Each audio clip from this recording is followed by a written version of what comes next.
আসসালামু আলাইকুম। প্রিয় ভাই বোনেরা, আজ প্রথমেই আমি রব্বুল আলামিনের দরবারে হাজারো লক্ষ কোটি শুকরিয়া জানাতে চাই। রব্বুল আলামিনের অশেষ রহমতে আজ আমি আমার প্রিয় মাতৃভূমিতে ফিরে আসতে পেরেছি আপনাদের দোয়ায়, আপনাদের মাঝে। প্রিয় ভাই বোনেরা, আমাদের এই প্রিয় মাতৃভূমি 1971 সালে লাখো শহীদের রক্তের বিনিময়ে অর্জিত হয়েছিল। ঠিক একইভাবে 75-এ আবার 7ই নভেম্বর আধিপত্যবাদীদের হাত থেকে রক্ষার জন্য সেদিন সিপাহী জনতার বিপ্লবের মাধ্যমে আধিপত্যবাদের হাত থেকে দেশকে রক্ষা করা হয়েছিল। একইভাবে পরবর্তীতে 90-এর স্বৈরাচারের বিরুদ্ধে এদেশের জনগণ, এদেশের খেটে খাওয়া মানুষ তাদের গণতান্ত্রিক অধিকারকে ছিনিয়ে এনেছিল। কিন্তু তারপরেও ষড়যন্ত্রকারীদের ষড়যন্ত্র থেমে থাকেনি। আমরা তারপর দেখেছি 2024 সালে, 71 সালে এই দেশের মানুষ যেমন স্বাধীনতা অর্জন করেছিল, 2024 সালে এদেশের ছাত্র জনতা সহ সর্বস্তরের মানুষ, কৃষক, শ্রমিক, গৃহবধূ, নারী, পুরুষ, মাদ্রাসার ছাত্র সহ দল মত নির্বিশেষে, শ্রেণী পেশা নির্বিশেষে সকল মানুষ সেদিন 2024 সালের 5ই আগস্ট এই দেশের স্বাধীনতা এবং সার্বভৌমত্বকে রক্ষা করেছিল। প্রিয় ভাই বোনেরা, আজ বাংলাদেশের মানুষ কথা বলার অধিকার ফিরে পেতে চায়, তারা তাদের গণতান্ত্রিক অধিকার ফিরে পেতে চায়। বাংলাদেশের মানুষ চায় তারা তাদের যোগ্যতা অনুযায়ী ন্যায্য অধিকার পাবে। প্রিয় ভাই বোনেরা, আজ আমাদের সময় এসেছে সকলে মিলে দেশ গড়ার। এই দেশে যেমন পাহাড়ের মানুষ আছে, এই দেশে একইভাবে সমতলের মানুষ আছে। এই দেশে মুসলমান, বৌদ্ধ, খ্রিস্টান, হিন্দু সহ বিভিন্ন ধর্মের মানুষ বসবাস করে।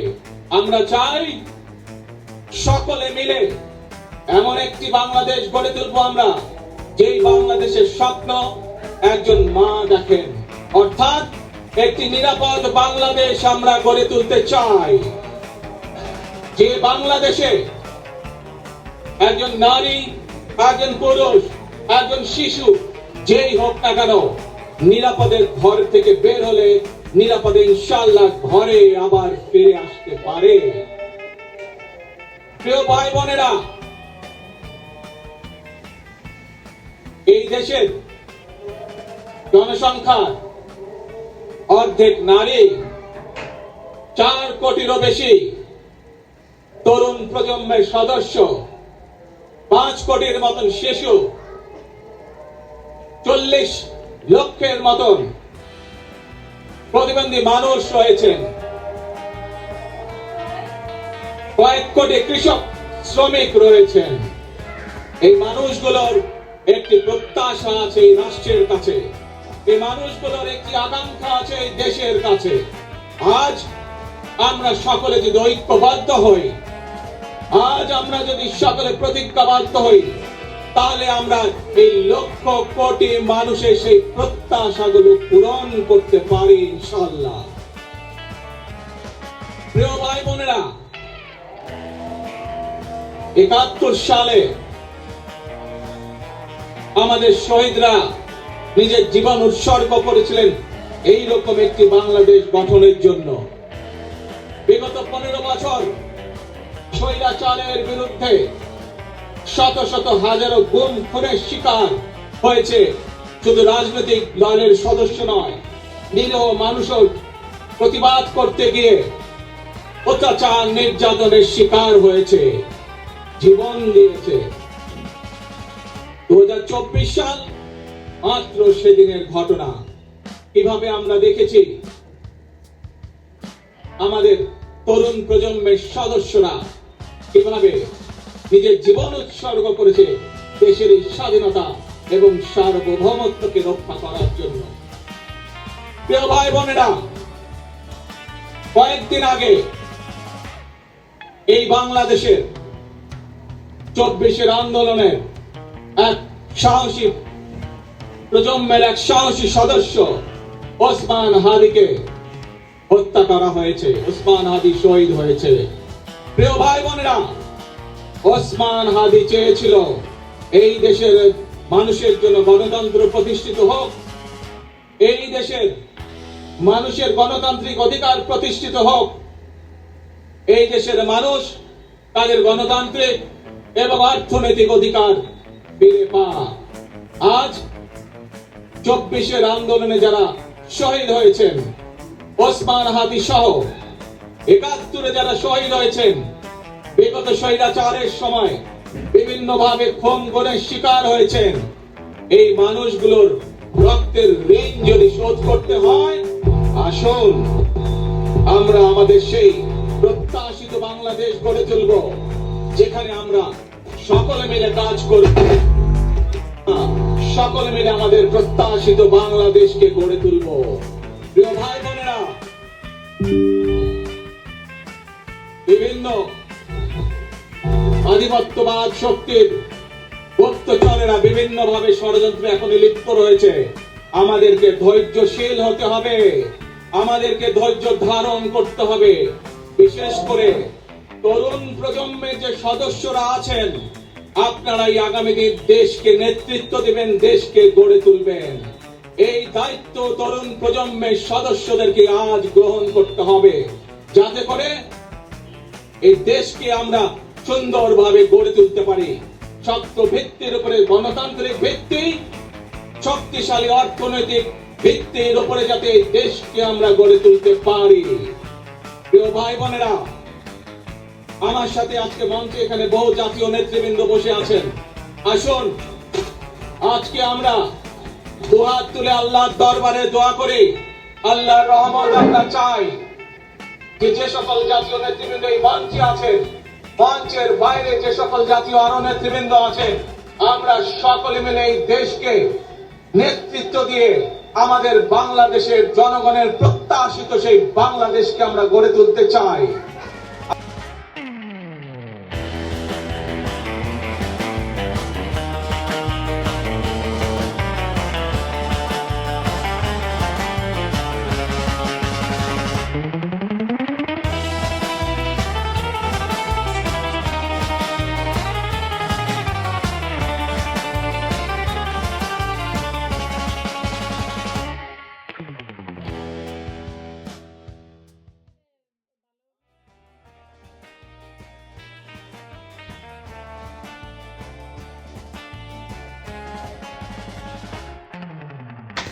I have a dream. আজ এই বাংলাদেশের মাটিতে দাঁড়িয়ে আপনাদের সকলের সামনে আমি বলতে চাই, বাংলাদেশ জাতীয়তাবাদী দলের একজন সদস্য হিসাবে আপনাদের সামনে আমি বলতে চাই, I have a plan for the people of my country, for my country. আজ এই পরিকল্পনা দেশের মানুষের স্বার্থে, দেশের উন্নয়নের জন্য, দেশের মানুষের ভাগ্যের পরিবর্তনের জন্য যদি সেই প্ল্যান, সেই কার্যক্রম, সেই পরিকল্পনাকে বাস্তবায়ন করতে হয়, প্রিয় ভাই বোনেরা, এই জনসমুদ্রে যত মানুষ উপস্থিত আছেন, এই সারা বাংলাদেশে গণতন্ত্রের শক্তি যত মানুষ উপস্থিত আছেন, প্রত্যেকটি মানুষের সহযোগিতা আমার লাগবে। প্রত্যেকটি মানুষের সহযোগিতা আমাদের লাগবে। আপনারা যদি আমাদের পাশে থাকেন, আপনারা যদি আমাদেরকে সহযোগিতা করেন, ইনশাআল্লাহ আমরা আই হ্যাভ এ প্ল্যান বাস্তবায়ন করতে সক্ষম হব। আসুন আমরা আল্লাহ রাব্বুল আলামিনের দরবারে হাত তুলে প্রার্থনা করি, আমরা যেন হে রাব্বুল আলামিন, হে একমাত্র মালিক, হে একমাত্র পরওয়ারদিগার, হে একমাত্র রহমত দানকারী, হে একমাত্র সাহায্যকারী, আজ আপনি যদি আমাদেরকে রহমত দেন, তাহলে আমরা এই দেশের মানুষ কঠোর পরিশ্রম করার মাধ্যমে আমাদের প্রত্যাশিত বাংলাদেশকে গড়ে তুলতে পারবো। আজ যদি আল্লাহর রহমত এই দেশ এবং এই দেশের মানুষের পক্ষে থাকে, আল্লাহর সাহায্য, আল্লাহর দয়া এই দেশের মানুষের উপরে, এই দেশের উপরে থাকে, ইনশাআল্লাহ আমরা আমাদের প্রত্যাশিত বাংলাদেশ গড়ে তুলতে সক্ষম হব। প্রিয় ভাই বোনেরা, আজ আসুন আমরা সকলে মিলে প্রতিজ্ঞা করি, আমরা সকলে মিলে প্রতিজ্ঞা করি যে ইনশাআল্লাহ আগামী দিনে দেশ পরিচালনার দায়িত্বে যারা আসবে, আমরা সকলে নবী করিম সাল্লাল্লাহু আলাইহি সাল্লামের যে ন্যায়পরায়ণতা, সেই ন্যায়পরায়ণতার আলোকে আমরা দেশ পরিচালনার সর্বোচ্চ চেষ্টা করব। প্রিয় ভাই বোনেরা, আজ আপনারা জানেন এখান থেকে আমি আমার মা দেশনেত্রী খালেদা জিয়ার কাছে যাব। একটি মানুষ, যে মানুষকে এই দেশের মাটি, এই দেশের মানুষকে নিজের জীবনের থেকেও বেশি ভালোবেসেছেন, তার সাথে কি হয়েছে আপনারা প্রত্যেকটি মানুষ সে সম্পর্কে অবগত আছেন। সন্তান হিসাবে আপনাদের কাছে আমি চাইবো, আজ আল্লাহর দরবারে আপনারা দোয়া করবেন যাতে আল্লাহ ওনাকে তৌফিক দেন, উনি যাতে সুস্থ হতে পারেন। প্রিয় ভাই বোনরা, সন্তান হিসাবে আমার মন আমার মায়ের বিছানার পাশে পড়ে আছে সেই হাসপাতালের। Welcome to Design.com, the world's #1 business card generator, powered by AI. Create the perfect business card for মানুষটি যাদের জন্য জীবনকে উৎসর্গ করেছে, অর্থাৎ আপনারা এই মানুষগুলোকে, যাদের জন্য দেশনেত্রী খালেদা জিয়া জীবন উৎসর্গ করেছেন, নিজের জীবন, সেই মানুষগুলোকে আমি কোনোভাবেই ফেলে যেতে পারি না। এবং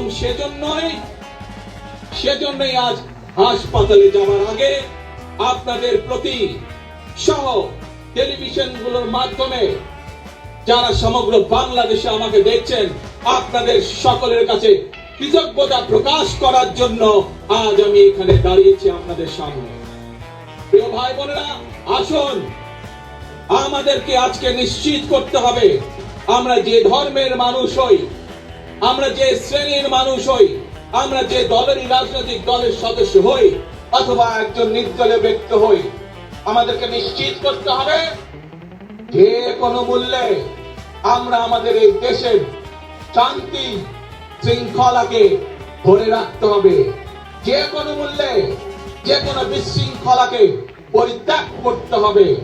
যে কোনো মূল্যে আমাদেরকে নিশ্চিত করতে হবে যাতে মানুষ নিরাপদ থাকতে পারে।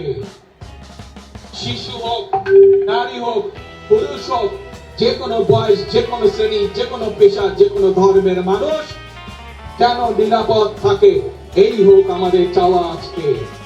প্রিয় ভাই বোনেরা, আসুন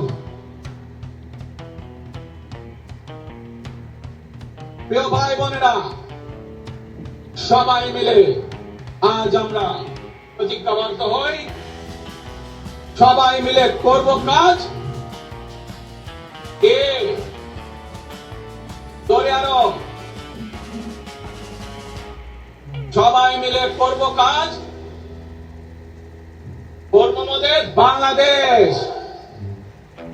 ইনশাআল্লাহ আপনাদের সকলের কাছে দোয়া আছে, আবারও সকলকে যে কোনো মূল্যে দেশে শান্তি শৃঙ্খলা রক্ষার আহ্বান জানিয়ে যে কোনো বিশৃঙ্খলাকে পরিহার করে ধৈর্যের সাথে মোকাবেলা করার আহ্বান জানিয়ে আমার বক্তব্য শেষ করছি।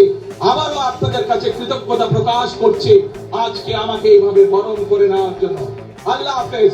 বাংলাদেশ জিন্দাবাদ। বন্ধুরা, আপনারা এতক্ষণ শুনলেন তারেক রহমানের স্বদেশ প্রত্যাবর্তন দিবসের ভাষণ। যে ভাষণটি হয়েছে 25 ডিসেম্বর 2025 সালে বিকেল 4টায় রাজধানীর 300 ফিট এলাকায়, যেখানে জমায়েত হয়েছে সারা বাংলাদেশ থেকে লক্ষ লক্ষ মানুষ, অগণিত মানুষ। তারেক রহমান এসছেন লন্ডন থেকে তার স্ত্রী, কন্যা এবং তার পোষ্য জেবুকে নিয়ে। এয়ারপোর্ট থেকে প্রায় 4 ঘন্টা জনসমুদ্র পেরিয়ে তিনি সমাবেশ স্থলে হাজির হন এবং তিনি সংক্ষিপ্ত বক্তব্য দেন। সেখান থেকে তিনি চলে যান তার মায়ের কাছে। বেগম খালেদা জিয়া আপনারা জানেন হাসপাতালে ভর্তি। সে হাসপাতালে মায়ের শয্যার পাশে যান। তো আশা করা হচ্ছে তারেক রহমানের প্রায় 17 বছর পর তিনি দেশে ফিরতে পেরেছেন। এই ফেরার মধ্যে দিয়ে দেশের রাজনৈতিক একটা স্বচ্ছতা, স্থিরতা ফিরবে বলে আমাদের অনেকের প্রত্যাশা, দেশের বেশিরভাগ মানুষের প্রত্যাশা। সামনে ইলেকশন, 12 ফেব্রুয়ারি 2026 ইলেকশন। সেই ইলেকশনে মাধ্যমে দেশ আবার গণতান্ত্রিক পথে এগোবে এবং সেটার নেতৃত্বে থাকবেন তারেক রহমান। এটাই সবার প্রত্যাশা। তারেক রহমানের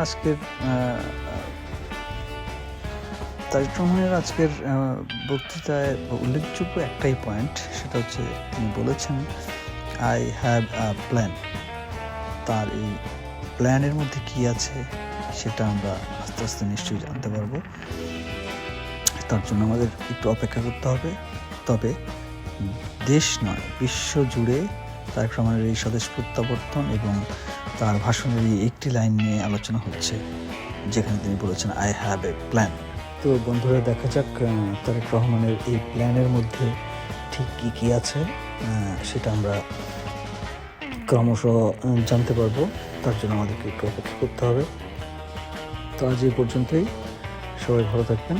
মাহমুদ মঞ্জুর, বাংলাদেশ জিন্দাবাদ।